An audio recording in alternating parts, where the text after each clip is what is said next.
it's your buddy Peace and Harmony with you here today, zooming in on how the covert narcissist abuses, specifically lack of appreciation.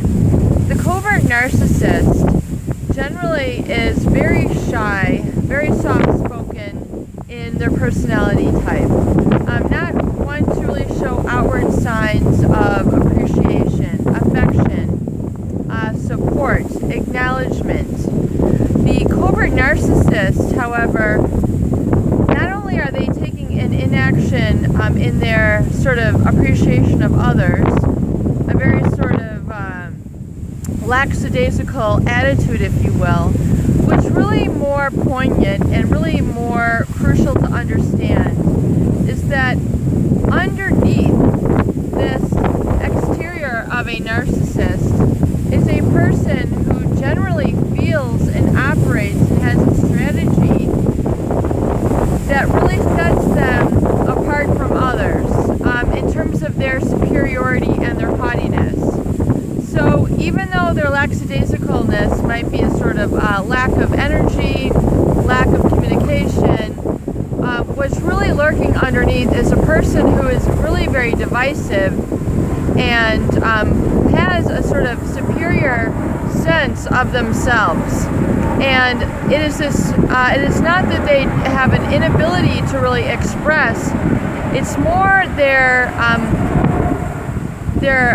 sort of underneath lurking superiority that causes them to refrain from showing affection, showing attention, giving credit where credit is due, essentially taking care of their better half or taking care of their family, showing where they're at. So this lack of attention to those people in their environment has a very detrimental effect, because it really essentially serves more as a purpose just to keep people feeling like they're strung along, or really sort of wondering, if this is going to ever pan out or map out.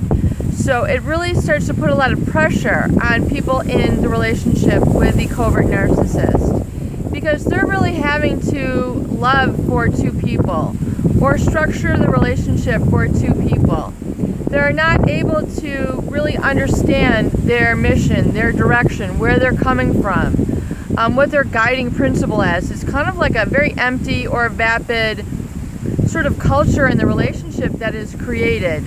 And essentially it causes the other person involved to be constantly guessing and wondering where they stand. And so originally the people in the narcissist relationship with the covert narcissist will essentially begin by being carefree, spontaneous, really kind of taking the reins. But then the reins begin to just essentially flap in the wind. Anything goes. If they're not shouldering the entire brunt of the relationship relationship essentially just falls apart. It fizzles out. It doesn't go anywhere. So the narcissist relationship, very often, it's been stated in the psychological community, as well as the kind of understanding of psychopathic relationships, is that the narcissist and the psychopath will target people so that essentially they're falling in love with themselves rather than falling in love with another person, which is actually kind of a profound statement when you think about it, because it is the narcissist who is not essentially presenting they're essentially getting their needs met without providing. But the person who's involved, they don't really realize it until months, years have transpired, and they realize that they're really not deriving much value or satisfaction out of the relationship. And what's even more damaging, though, is that the person gets used to being in a relationship which is very one-sided, which is not how relationships work. One has to become comfortable and familiar with receiving, and comfortable with receiving in a relationship. And if you have sacrificed for a very long time, it's very difficult to unlearn old relationship habits. It can be very uncomfortable to people who realize that and now come to an understanding that the relationship should be balanced and it should be two ways. And oftentimes they're very uncomfortable with receiving because they become very detached from their self-esteem. They become very detached from being loved, if you will. So it becomes they don't really know where their boundaries are. They've given up so much of themselves that they kind of feel like they've lost themselves in the process.